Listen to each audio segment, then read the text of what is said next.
शुभ संध्या मित्रों। आज मैं आपके सामने पॉलिटिकल साइंस का एक महत्वपूर्ण टॉपिक लेके आया हूं। जैसा कि मैं पिछली बार आपको राष्ट्रपति के बारे में बताया था, उसके बाद आज सोचा कि भाई मैं इसे महत्वपूर्ण टॉपिक सरकार के बारे में बताने वाला हूं। गवर्नमेंट क्या होता है और उसके अंग कितने होते हैं उसके बारे में बताने वाला हूं। हर एग्जाम में आपको सरकार के अंग से क्वेश्चन पूछता है, जैसे एसएससी हो गया, जीडी हो गया, पुलिस हो गया, तमाम प्रकार के वनडे एग्जाम में आपको सरकार यानी पॉलिटिकल साइंस का एक टॉपिक है सरकार, गवर्नमेंट। गवर्नमेंट क्या होता है, उसके अंग कितने होते हैं, क्या होता है, वो कितने प्रकार का होता है, उसके बारे में जरूर क्वेश्चन आपसे पुटअप किया जाता है। तो चलिए आज की वीडियो में मैं आपके सामने इसको पूरी तरह से डिटेल में समझा देता हूं। आप इसको एक बार समझ लेंगे, उसके बाद आपको जरूर आ जाएगा। यहां से क्वेश्चन हमेशा पुटअप करता है। चलिए देखते हैं। देखिए, सरकार के अंग, गवर्नमेंट क्या है, जैसे कि भाई जो नियम है, कानून है, गवर्नमेंट के बेस पर बनाया जाता है।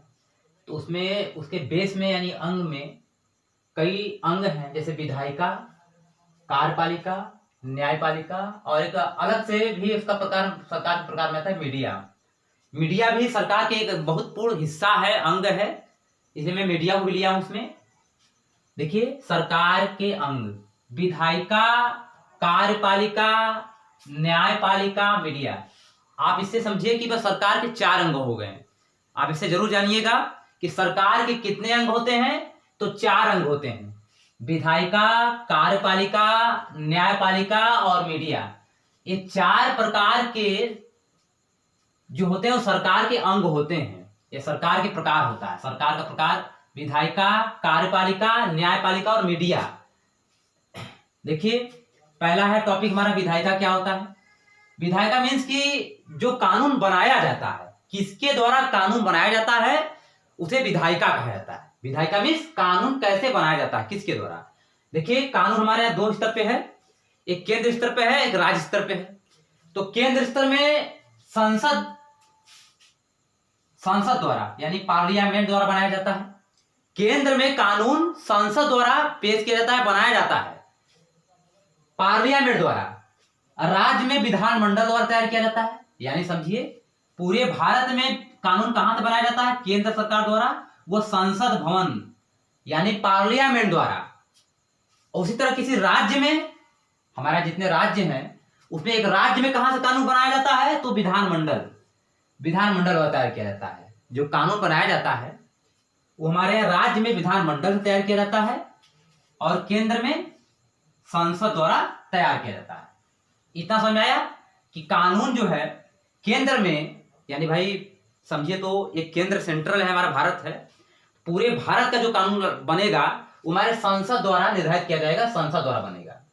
संसद के भाई अंग भी हैं, राज्यसभा, लोकसभा, तो वहां से भी तैयार किया जाता है। ठीक है, तो देखिए, जितने एमपी होते हैं वो संसद भवन में होते हैं, इनके द्वारा कानून लागू किया जाता है, कानून बनाया जाता है। ठीक है, राज्य में विधानमंडल एमएलए होते हैं, एमएलसी होते हैं। विधानमंडल यानी राज्य में, जैसे केंद्र में जो एमपी होते हैं, राज्य में क्या होते हैं, एमएलए और एमएलसी होते हैं। समझ आ गया। जो एमएलए होते हैं वो राज्य स्तर के होते हैं, जो एमपी होते हैं वो केंद्र स्तर के होते हैं, नेता लोग। ठीक है, ऐसे समझिए। एक बार फिर से मैं समझाने की कोशिश पूरी तरह करूंगा। विधायिका मतलब कानून, कानून बनाना, कानून बनाना। कानून बनाने का कार्य कौन करता है भाई, विधायिका द्वारा तैयार किया जाता है। विधायिका के 2 अंग हो जाते हैं, केंद्र द्वारा और राज्य द्वारा। यानी केंद्र में यानी पूरे भारत में जो कानून बनेगा संसद द्वारा बनेगा, जिसमें एमपी होते हैं। राज्य में विधानमंडल द्वारा तैयार किया जाएगा, जिसमें एमएलए और एमएलसी होते हैं। इतना समझ में आ गया। आगे बढ़ते हैं। कार्यपालिका यानी जो कार्यभार होता है, पूरे देश का कार्यपालिका जो चलता है, राज्य का या देश का जो कार्यपालिका तैयार किया जाता है, कार्यपालिका जो होता है, जो कार्यभार होता है, वो केंद्र में राष्ट्रपति द्वारा तैयार किया जाता है और राज्य में राज्यपाल द्वारा तैयार किया जाता है। इतना समझ में आया। आगे फिर समझिए।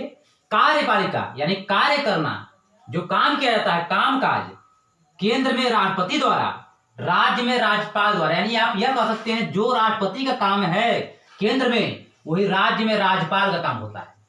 राज्य में राज्यपाल सर्वोपरि होता है, उसी तरह केंद्र में राष्ट्रपति सर्वोपरि होता है।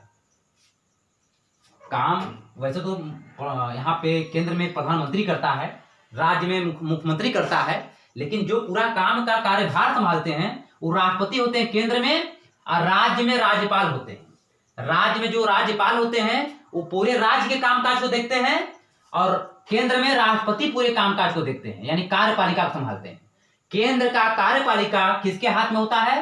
राष्ट्रपति के हाथ में होता है। और राज्य में राज्य का जो कार्यपालिका होता है, राज्य का कार्यपालिका राज्यपाल द्वारा संभाला जाता है। राष्ट्रपति का भी एक मंत्रिमंडल होता है, उसी तरह राज्यपाल का भी एक मंत्रिमंडल होता है। केंद्र में एक मंत्रिमंडल होता है तो राज्य में भी एक मंत्रिमंडल होता है। केंद्र में सचिव होता है तो राज्य में भी एक सचिव होता है।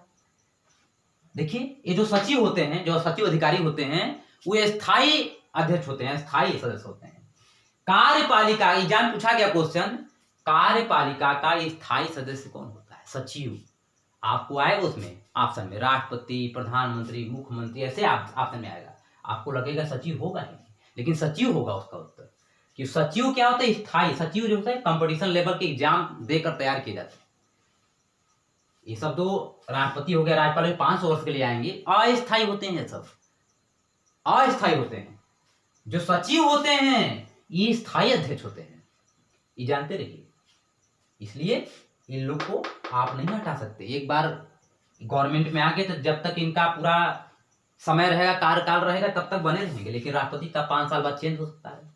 लेकिन इसलिए सचिव क्या है? सचिव अधिकारी ये स्थायी अध्यक्ष हैं। क्या है? स्थायी अध्यक्ष। ये केंद्र में स्थायी अध्यक्ष हो गया और राज्य में स्थायी अध्यक्ष हो गया। स्थायी अध्यक्ष, ठीक। देखिए, कार्यपालिका जो केंद्र का होगा, पूरे भारत कार्यपालिका राष्ट्रपति संभालेगा। एक राज्य का जो कार्यपालिका होगा वो राज्यपाल संभालेगा। क्लियर हुआ? आगे बढ़ते हैं मित्रों। न्यायपालिका, देखिए न्यायपालिका की एकमात्र काम है सजा देना। सजा देना न्यायपालिका का काम है। ये सरकार का एक बहुत महत्वपूर्ण अंग है। इस पे कोई दबाव नहीं बना सकता है, न न्यायपालिका, न देखिए न्यायपालिका पर कोई भी दबाव नहीं बना सकता है, न तो कार्यपालिका और न ही विधायिका, न ही विधायिका और न ही कार्यपालिका इस पे दबाव डाल सकते हैं। ये आपका क्या है?